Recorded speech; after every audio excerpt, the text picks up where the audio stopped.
یا ایھا الذین آمنوا لا ترفعوا اصواتکم فوق صوت النبی، اے ایمان والو اپنی آواز کو نبی کی آواز سے بلند مت کرو۔ نبی کے سامنے جب بیٹھے ہو، نبی کی مجلس میں ہو، تو صحابہ کرام سے خطاب ہو رہا ہے، اور صحابہ کرام کا خطاب گویا کہ ساری انسانیت کا خطاب ہے، ساری امت کو ایک پیغام دینا ہے کہ نبی کے سامنے اپنی آواز کو بلند مت کرو، علم والوں کے سامنے، استاذ کے سامنے، معلم کے سامنے، مشائخ کے سامنے اپنی آواز کو بلند مت کرو، اونچا مت کرو۔ یا ایھا الذین آمنوا لا ترفعوا، اپنی آواز بلند مت کرو فوق صوت النبی، نبی کی آواز کی۔ یہ بھائی دوستو بزرگوں ہمیں ادب سکھایا گیا قرآن کریم کے اندر۔ ایسی ایک جگہ ہمیں ادب سکھایا گیا، وَلَا تَقُل لَّهُمَا اُفٍّ وَلَا تَنْهَرْهُمَا وَقُل لَّهُمَا قَوْلًا كَرِيمًا، اپنے ماں باپ کے سامنے کبھی اف تک مت کہو۔ یہ ہمیں ادب سکھایا جا رہا ہے، ماں باپ کا مقام و مرتبہ ہے، ان کا اللہ تعالیٰ نے ادب رکھا ہے، ان کی ہمارے اوپر ذمہ داریاں دی ہیں کہ ہم ان کے سامنے کبھی اف تک نہ کہیں، وَلَا تَنْهَرْهُمَا، ان کو کبھی جھڑکے نہ، ان کے سامنے نازیبہ حرکت نہ کریں، ان سے تیز آواز سے بدتمیزی سے بات چیت نہ کریں،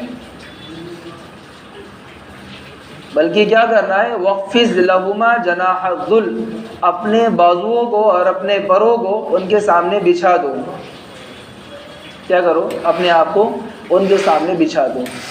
تواضع، عاجزی، انکساری، نرمی، ایک ادب کا ایسا پہلو ہو کہ آپ اپنے آپ کو ان کے سامنے بچھا دو کہ جی میری کوئی حقیقت نہیں ہے، آپ کا مقام و مرتبہ اور آپ کا ادب احترام یہ ہمارے لیے بہت ہی زیادہ ضروری ہے۔ تو اللہ رب العزت ہمیں ادب سکھا رہے ہیں، وَلَا تَقُل لَّهُمَا اُفٍّ وَلَا تَنْهَرْهُمَا وَقُل لَّهُمَا قَوْلًا كَرِيمًا، بلکہ ان سے نرم گفتگو کرو، عزت کے ساتھ بات کرو۔ علماء نے لکھا ہے کہ کبھی اپنے والد سے آگے مت چلو، کبھی والد سے آگے مت چلو، اپنے والد سے پہلے بیٹھو مت، اپنے والدین سے پہلے کھانا مت کھاؤ، اپنے والدین کے سامنے آواز کو بلند مت کرو۔ ایسے جو ہمارے علم والے ہیں، علماء ہیں، ائمہ ہیں، حفاظ ہیں، یہ علم والے ہیں، ان کے پاس قرآن و حدیث کا علم ہے، تو ہمیں چاہیے کہ ہم ان کا بھی ادب کریں۔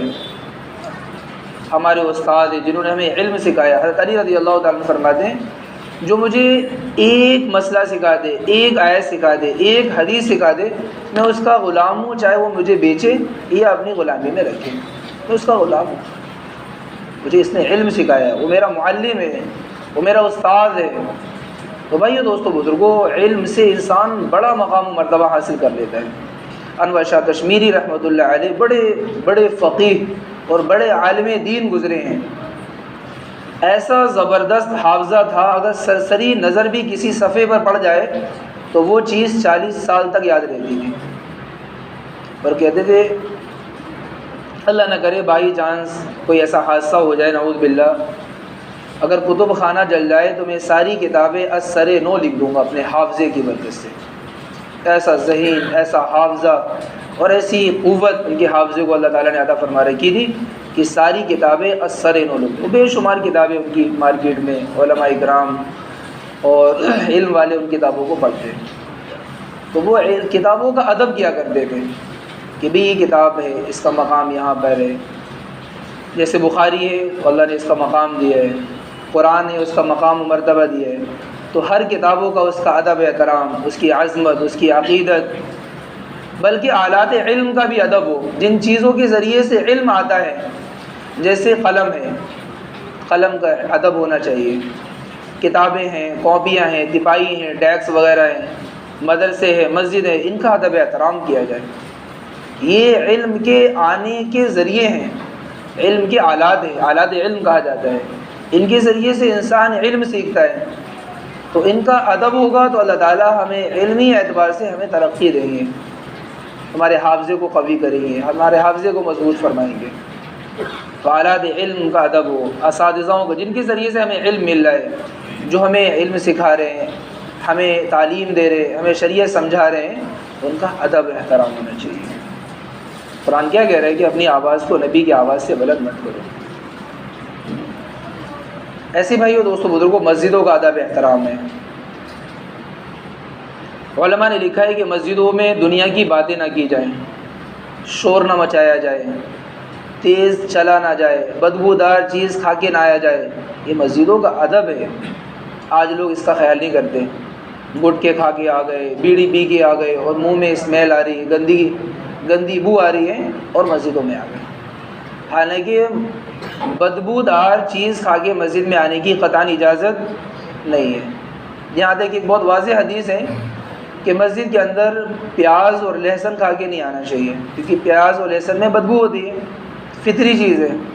حالانکہ جائز ہے، لیکن اس کو کھانے کے بعد بھی فوراً مسجد نہیں آنا چاہیے۔ کچھ کھا لے یا کلی کر لے، مسواک کر لے، بدبو جب زائل ہو جائے تب مسجد میں آنا چاہیے۔ مسجد کا ادب ہے، کیونکہ مسجد میں کون ہوتے ہیں؟ فرشتے ہوتے ہیں، اور فرشتے بدبو کو پسند نہیں کرتے، نورانی مخلوق ہے۔ اب ہم بیڑی سگریٹ پی کے آئے، تمباکو گٹکے کھا کے آئے، گل کر کے آئے اور ہمارے منہ میں گندی اسمیل آ رہی ہے، یا اور بھی کوئی چیز ایسی کھا کے آئیں تو فرشتوں کو تکلیف ہوتی ہے۔ اس لیے بھائی دوستو مسجدوں کا ادب ہونا چاہیے۔ مسجد یہ اللہ کے گھر ہیں۔ احب البلاد الی اللہ مساجدها، اللہ کی نظروں میں سب سے پاکیزہ جگہ مسجدیں ہیں۔ المسجد بیت اللہ، یہ مسجدیں تو اللہ کے گھر ہیں۔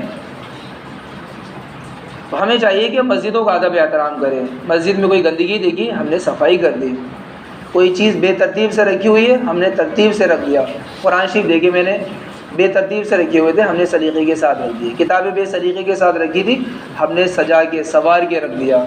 صفیں بے ترتیب سے ہو رہی تھی، پنکھے چالو تھے، ہم نے ان کو سلیقے سے۔ مسجدوں کی صاف صفائی کرنا، مسجدوں کا ادب احترام کرنا، یہ بھائی دوستو بزرگوں بڑی نیکیاں ہیں، اور اس کے ذریعے سے انسان بڑے مقام و مرتبے تک پہنچ جاتا ہے۔ ایک عورت مسجد سے کوڑا اٹھاتی تھی، مسجد کی صفائی کرتی تھی، اس کے بارے میں اللہ کے نبی صلی اللہ علیہ وسلم نے پیشی گوئی تھی کہ وہ عورت جنت میں ہے۔ کیوں؟ تو مسجد کی صفائی کرتی تھی، مسجد سے کوڑا اٹھاتی تھی۔ کتنا مقام! ہم اس میں عار محسوس کرتے ہیں، شرمندگی محسوس کرتے ہیں، اور جی میری بے عزتی ہو جائے گی، میری انسلٹ ہو جائے گی، جی میں صفائی کروں۔ نہیں بھائی دوستوں، وہ جب ہم گھروں میں جھاڑو لگا سکتے ہیں، فیکٹریوں میں جھاڑو لگا سکتے ہیں، تو بھائی مسجدوں میں بھی ہمیں بڑھ چڑھ کے حصہ لینا چاہیے۔ ٹھیک ہے، جن کی ذمہ داریاں ہیں وہ تو کریں گے، ان کی ذمہ داریاں ہیں، لیکن ہمیں بھی تو کچھ حصہ لینا چاہیے۔ اللہ کا گھر ہے، اللہ کے گھر کی صفائی کریں گے، اللہ تعالیٰ ہمارے گناہوں کو صاف فرما دیں گے۔ تو مسجدوں کا ادب احترام ہو، بڑے بھائی بہنوں کا ادب احترام ہو، رشتہ داروں کا ادب احترام ہو۔ ادب و احترام یہ بہت بڑی چیز ہے جو ہمارے معاشرے سے ختم ہوتی جا رہی ہے۔ آج کوئی کسی کا ادب احترام نہیں کرتا، نہ بڑوں کا ادب احترام، نہ پڑوسیوں کا ادب احترام، نہ رشتہ داروں کا ادب احترام، کوئی کسی کا ادب احترام نہیں۔ بیوی شوہر کا ادب احترام نہیں کر رہی، بچے ماں باپ کا ادب احترام نہیں کر رہے، عوام علماء کا ادب احترام نہیں کر رہے، کوئی کسی کا ادب احترام نہیں کر رہا۔ چھوٹے بھائی کو ڈانٹو وہ بدتمیزی سے بات کرتا ہے، بلکہ چپ رہنا تو ہمارے مزاج میں ہی نہیں ہے کہ سامنے والے نے مجھے کچھ کہا، نصیحت کی، میں چھپ رہا ہوں، یہ ہمارے مزاج میں نہیں ہے۔ فوراً جواب دیتے، بے ٹوکو کے، پہلے سننے کے، سمجھنے کے، برداشت کرنے کے، نصیحت کو قبول کرنے کے جذبے تھے۔ ماں باپ نصیحت کر رہے ہیں، بچے سن رہے ہیں، بڑا بھائی چھوٹے بھائی کو نصیحت کر رہا، چھوٹا بھائی سر جھکا کے سن رہے ہیں، پھوپھی خالہ ماموں چاچا نصیحت کر رہے اپنے بھتیجے بانجوں کو، سر جھکا کے سننے، جی ہاں انشاءاللہ ایسا کریں گے، جی ہمارے اندر غلطی ہے، ہم توبہ کرتے ہیں، ہم معافی مانگتے ہیں، ہم آئندہ ایسی کبھی غلطی نہیں کریں گے۔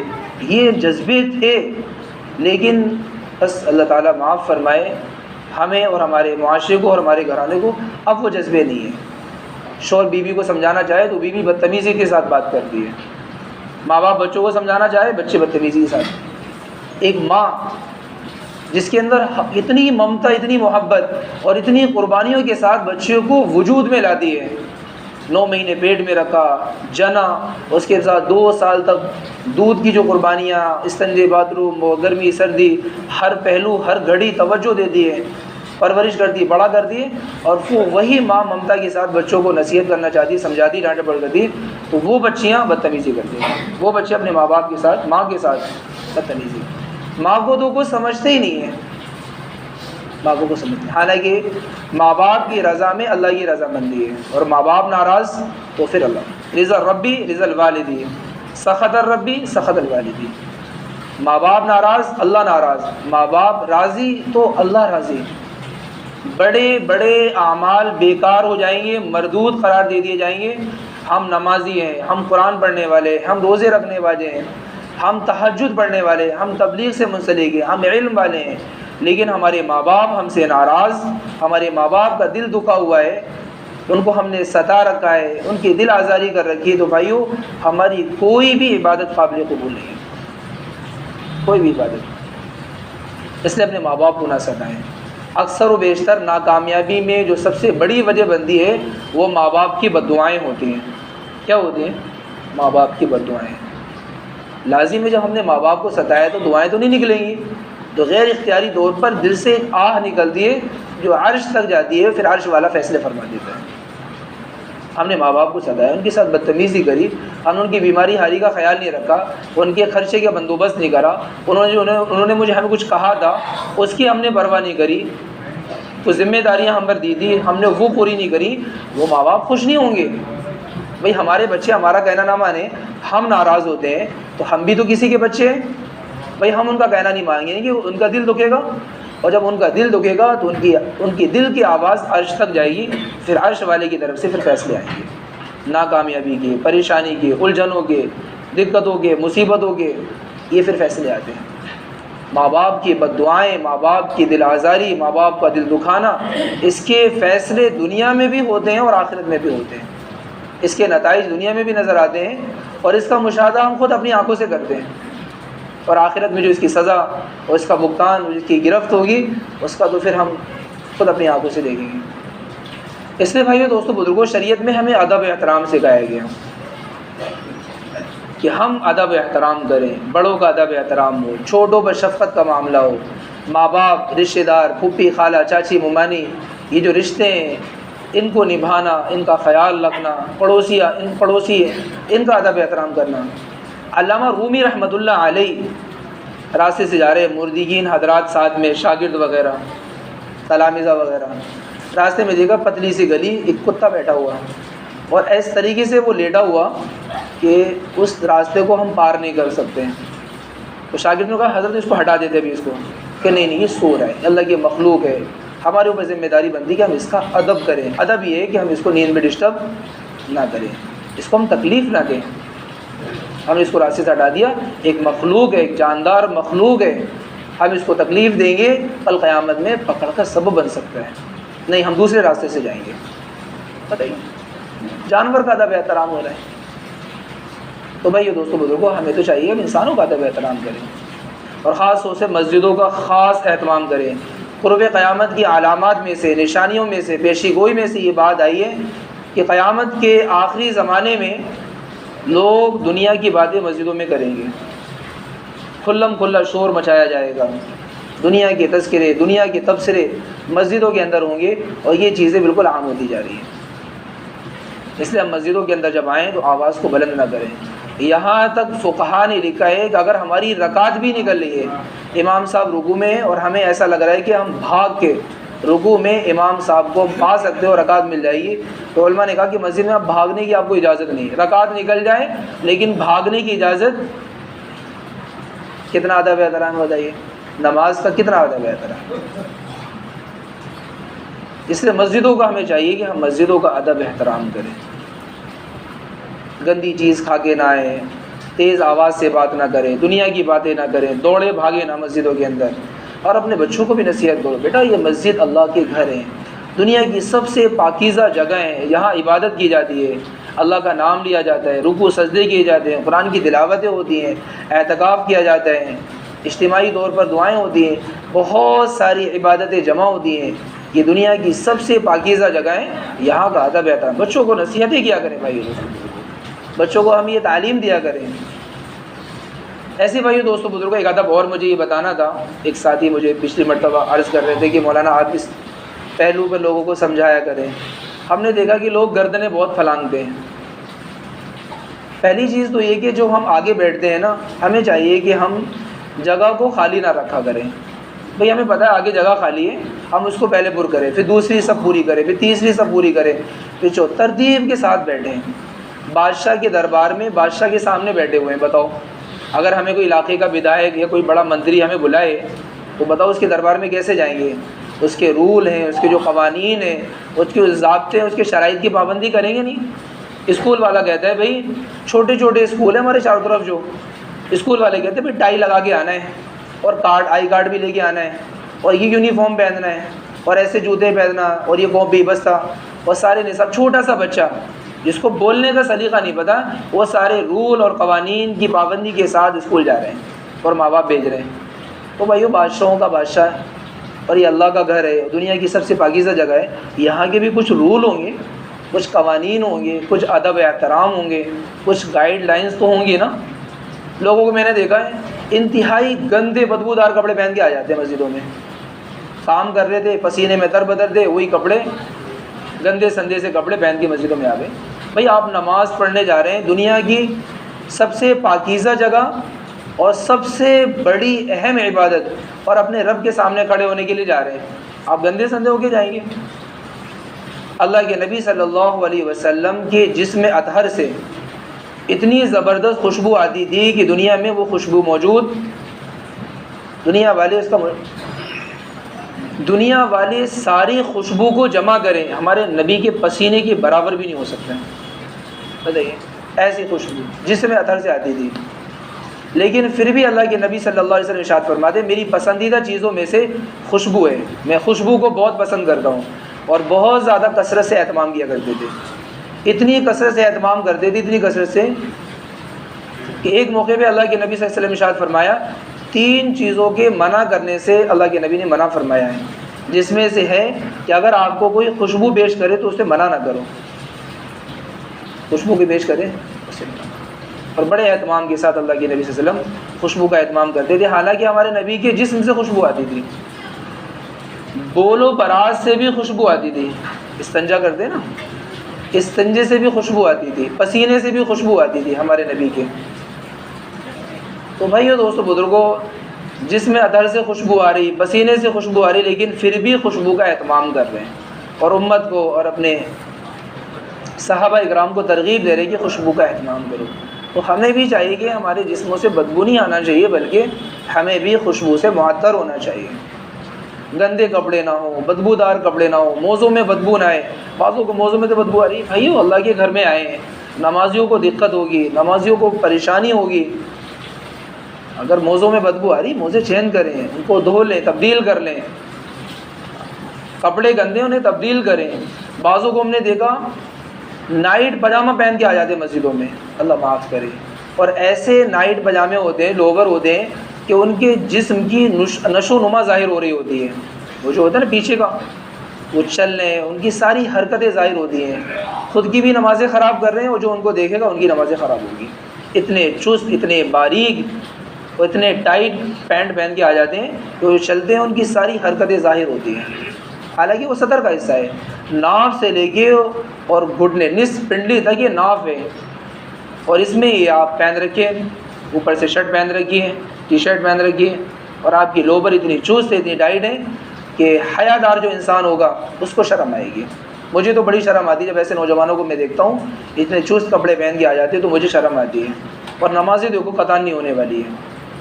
سطر چھپانے کے بارے میں جو آتا نا، سطر چھپانا نماز کے اندر فرض ہے. علماء اکرام کہتے ہیں نہ اتنا باریک کپڑا ہو جس سے اندر کا ظاہر ہو، نہ اتنا چست ہو جس سے نشو و نما ظاہر ہو، اور نہ اتنا کم کپڑا ہو جس سے سطر کھل جائے. بعضوں کو دیکھا ہے کہ پینٹ ایسی پہنتے ہیں جو نیچی ہوتی ہے، لاسٹک ڈھیلی ہوتی ہے، رکوع میں جاتے ہیں تو ان کی سری نظر آتی ہے، پیچھے کا حصہ نظر آ رہا ہے. بتاؤ نماز ہوگی؟ سطر کھل گیا. خود کی بھی نماز خراب کر رہے ہیں اور جو ان کو دیکھ رہا ہے ان کی بھی نمازیں خراب. اس لیے بھائیو دوستو بزرگوں، ہمیں نمازوں کا خاص خیال رکھنا چاہیے. بہت زیادہ لاپرواہی ہوتی ہے خاص طور سے جمعے کے دن، بلکہ نمازوں کے اوقات میں سر پہ خوبصورت سی ٹوپی ہو، اچھے سے کپڑے ہوں، خوشبو سے معطر ہو. اللہ کے نبی صلی اللہ علیہ وسلم نے جمعے کے خاص موقع پر امت کو تعلیم دی ہے، اور بہت ساری احادیث کے اندر یہ تعلیم دی ہے کہ جمعے کے دن اچھی طرح غسل کرو. جمعے کے دن کا غسل گناہوں کو اس طریقے سے صاف کر دیتا ہے جس طریقے سے جمعے کے دن غسل گناہوں کو اس طریقے سے صاف کرتے ہیں جیسے انسان کا میل صاف ہو جاتا ہے، اس طریقے سے صاف کر دیتا ہے۔ تو ہمیں چاہیے کہ بھائیو دوستو بزرگوں اچھی طریقے سے غسل کریں، اچھے کپڑوں کا انتخاب کریں۔ بعضوں کو دیکھو ٹوپی لگا لیتے پلاسٹک کی، اللہ معاف کرے، 10 20 50 روپے کی ٹوپیاں آتی ہیں، ہمیں چاہیے اپنی ٹوپی لگائیں۔ اب بتاؤ ان ٹوپیوں کو کتنے لوگوں نے لگایا؟ بھائی نظام، کتنی شرم کی بات ہے، کتنے لوگوں نے لگایا، کتنے سروں سے گزری ہوگی، کنہیں کے سروں میں کھجلی ہوگی، جوئیں ہوں گے، گندگی ہوگی، وہ سارے سروں سے گزر کے آپ کے سر پہ آ گئی۔ اور جو پلاسٹک ہوتی ہے نا، سب سے گندی پلاسٹک ہوتی ہے، جو پنیاں وغیرہ ہوتی ہے نا، اس کا دانہ وانہ بنا کے، سب سے گندی پلاسٹک، یہ تو ٹوپی رکھنی بھی نہیں چاہیے مسجدوں کے اندر۔ تو ہمیں چاہیے کہ ہم اپنی پرسنل ٹوپی کا اہتمام کریں، بلکہ ٹوپی سر کا تاج ہے، سر کا تاج ہے۔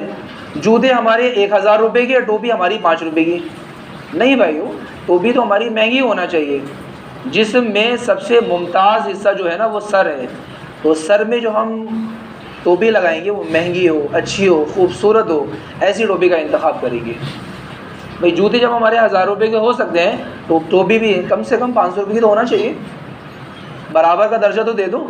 5 روپے کی ٹوپی، 500 روپے کے جوتے، بھائی سر انسان کسی کے سامنے جھکاتا ہے نہیں، ممتاز حصہ ہے سر، یہ صرف اللہ کے سامنے جھکتا ہے، یہ جسم کا سب سے ممتاز اور اعلیٰ اور مقام اور مرتبے والا حصہ ہے، اس کو ہم سب کے سامنے نہیں جھکا سکتے۔ تو اس کے واسطے جو کپڑے ہوتے ہیں، اس کے واسطے جو چیزیں ہیں، اس کا ہم اچھا انتخاب کریں۔ جمعے کے دن میں درخواست کرتا ہوں خاص طور سے کرتے پاجامے کا انتخاب کرو، ایک اچھا سا کرتا پاجامہ ہو جو صرف اور صرف جمعے کے لیے ہو، وائٹ کپڑے پہنے، کرتا پاجامہ پہنے، وائٹ ٹوپیاں ہوں، ایک اسلامی شعار ظاہر ہونا چاہیے۔ کالے پیلے نیلے ہرے گلابی سارے کپڑے نظر آ رہے ہیں، دیکھو ہمارے سارے نہیں بھائی دوستوں، دیکھو یہ تہذیب ہے، یہ شریعت ہمیں اس کی تعلیم دیتی ہے، شریعت ہمیں اس کی تعلیم دیتی ہے۔ تو ہم اس کا انشاءاللہ اہتمام کریں گے، مسجدوں کا ادب احترام کریں گے، علماء کا ادب احترام کریں گے، قرآن کا ادب احترام کریں گے۔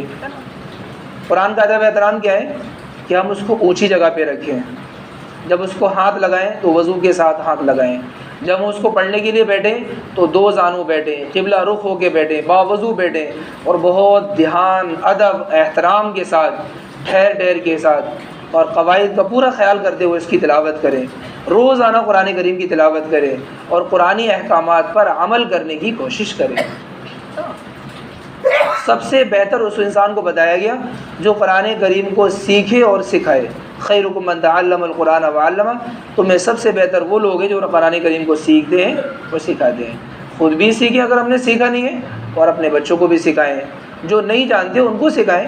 بھائی مبارک بھائی، آپ کو صورتیں نہیں آتی، ہم آپ کو سکھائیں گے، قل اعوذ برب الناس، قل اعوذ برب الفلق، قل هو اللہ انا دینا، چھوٹی چھوٹی صورتیں اپنے بھائیوں کو سکھائیں، اپنے بچوں کو سکھائیں، اپنی بیوی سے مذاکرہ کریں، اپنے ماں باپ سے مذاکرہ کریں اور ان کی صورتیں ٹھیک کرائیں۔ قرآن پڑھنا نہیں آتا، ہم سکھائیں گے۔ کتنے لوگوں کی کارگزاری آتی، بیوی نے شوہر سے، شوہر نے بیوی سے قرآن کریم سیکھا ہے، ماں باپ نے بچوں کو پڑھایا، بچوں نے ماں باپ کو پڑھا دیا قرآن شریف، ایسی کارگزاری آتی۔ کیوں شرم حیا محسوس کریں؟ تو دنیا کی ساری ضرورتیں ہم اپنی بیوی بچوں سے پوری کرتے ہیں، تو یہ قرآن جو سب سے بنیادی چیز ہے، اس کے بارے میں شرم محسوس کیوں کریں؟ ان کو اتحیات سنائیں، دعائیں قنوت سنائیں، قرآن سکھائیں، صورتیں سکھائیں، خود بھی سیکھیں، اس کے مذاکرے کروں گے بھائی دوستوں۔ ایسی پہننے کے اعتبار سے بھائی دوستوں کو دیکھو، یہ جو لوور ہیں اور جو ٹائٹ کپڑے ہیں اور باریک کپڑے ہیں اور پھٹے ہوئے کپڑے، ڈھیلے کپڑے، جو کپڑے ہم لوگ پہن لیتے ہیں جس میں سطر محسوس ہوتا ہے، رکوع میں جب جاتے ہیں سطر کھل جاتے ہیں، یا تو بڑی بڑی شرٹیں پہن لیا کرو، یا پینٹ کے اوپر کرتا پہن لیا کرو، جب آپ رکوع میں جاؤ تو آپ کی یہ شرمگاہ نہیں کھلنا چاہیے، فوٹو دار کپڑے نہ پہن کے آنا چاہیے، خاص طور سے جن سے یہاں جو آج کل پھٹی چل رہی ہیں، یہ بھی تہذیب کے خلاف ہے۔ اسلامی شریعت ہمیں اس کی اجازت نہیں دیتی ہے کہ پھٹے اور بیہودہ اور یہ یہود و نصارہ کی طرح سے عمل والے کپڑے پہن کے آئیں۔